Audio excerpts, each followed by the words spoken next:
and share what research we've been conducting.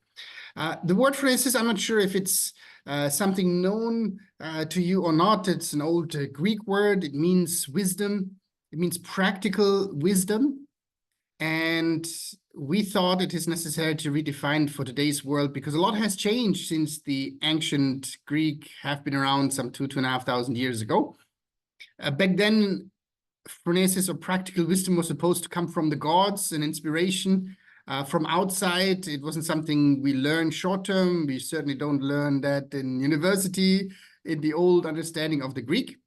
But you can imagine if we want to use a lifetime only to build up practical wisdom in today's rapidly changing world, it may well be too late. We might not be able to act. So today the topic is a new version of phronesis for a world that is Vuca. Vuca is an acronym that has been around for some 45 years.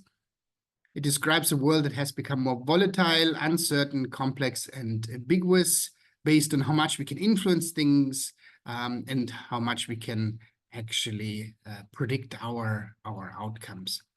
So a brief agenda, what's the real world problem? It's not just a theoretical problem that we researched. We reviewed the literature. We defined Phronesis 2.0 based on what we found in the literature. I will outline a little bit on the methodology and what an emerging theory may well look like. So you might remember, I'm not sure how old everybody is, but in maybe some 20 years ago, some 15, 20 years ago, one of the hottest mobile phone companies was Nokia. Nokia had the largest global market share. It sold 1 billion headsets, handheld devices, and then suddenly they lost their powerful position, although they had economies of scales and whatnot, and their CEO was caught crying in a press conference saying, you know, we didn't do anything wrong, but somehow we lost. So even the top management didn't know why they lost. However, once we exchanged top management in only 3-4 years later, with a new management, with new thinkers, Nokia was once more the most successful new entrant in the mobile phone industry. So a lot has changed simply by giving a fresh pair of eyes and new brains. And we explain this phenomenon with practical wisdom. The past CEO, Stephen Elop, didn't know what to do anymore. He may have been smart in the industry, but the practical wisdom, the situational expertise was missing. So we looked into this larger phenomenon, and we found out that actually more failure than winning is the norm, not only in reality, but also in the research results we found and reviewed. So most staff members are not engaged. That means leadership is not performing. Most strategic initiatives fail. Most M&As fail. Most globalization efforts fail. And so on. So in that sense, the literature has picked up this gap and the need for more practical wisdom that we need to develop. But how this is done is quite a riddle. So the ancient Greek understood that knowledge can be built, wisdom can be built, and it's essential, but it needs time. It has an external source. In today's world, some additional phenomena have surprised us. The rookie CEOs actually outperform those that have a lot of experience. So at times, having no knowledge, no expertise, no in-depth insights can also help. So in today's world, the entire knowledge economy may well have different dynamics. And we looked into then what does it mean to be wise, practically wise in today's world.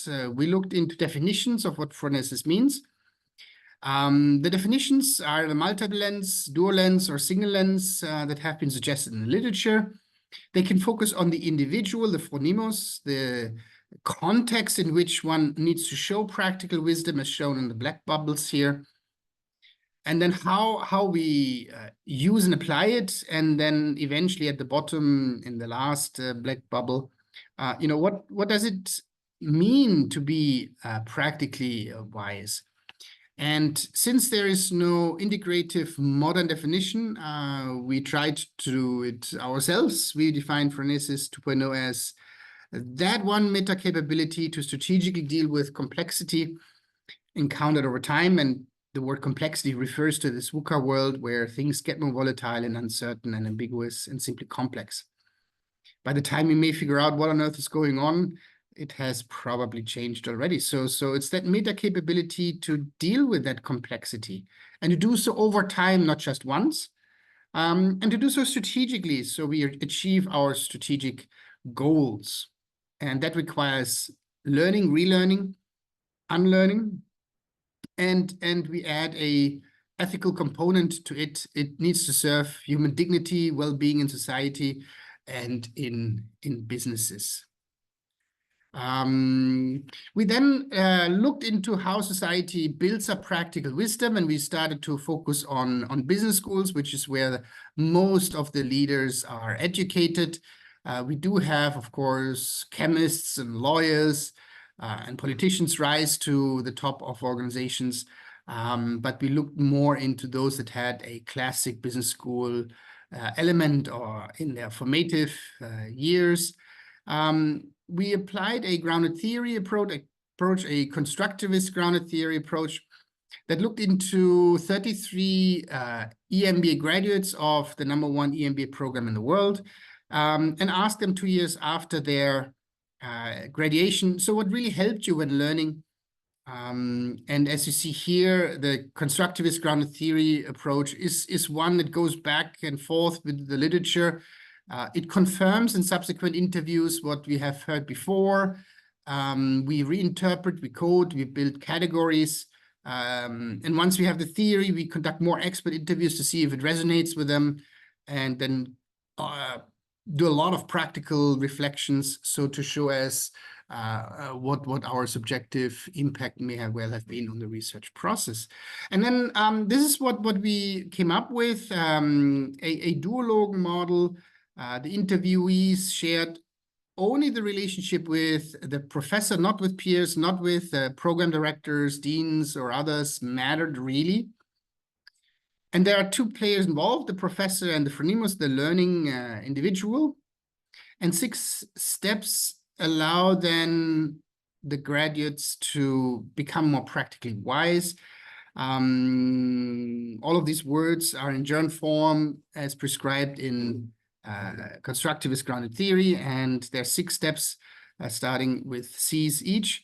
Calibrating, the professor needs to tailor much more. I'm not sure what your experience is, but many professors simply do deliver the same presentation no matter who is in front of them. So they need to calibrate much more than it works. They need to canonate, since they don't know who's really sitting in front of them. They need to apply a variety of learning tools and learning stimuli. And then they need to careen. They at times really need to give drastic, direct, candid feedback in order to change the learners. And what the learners can do, they need to clarify why they want to do things. If they just want to have a degree on the wall, extrinsic motivation, that will not help. Intrinsic motivation beats extrinsic ones. They need to cherry pick what's working for them so that everybody can excel at everything. They need to pick their 2-3 main sources of courses and faculty members they can learn from. And then finally, they need to understand it's not the professor that on an ongoing basis can help them build practical wisdom. They need to take ownership, in this process and continue their own learning journey individually, as the professors will not be around anymore. So this is how Phronesis 2.0 is built in a more complex world. Business schools matter, they have an impact, but only if they follow this success recipe. And then we encourage more quantitative, generalizing research to follow up and see if this theory applies elsewhere too. So Tarada, that's my presentation, everybody. I hope you got the point of understanding that it's not knowledge, but wisdom, and that wisdom means something else and is built differently in today's world. Thank you so much for your kind attention.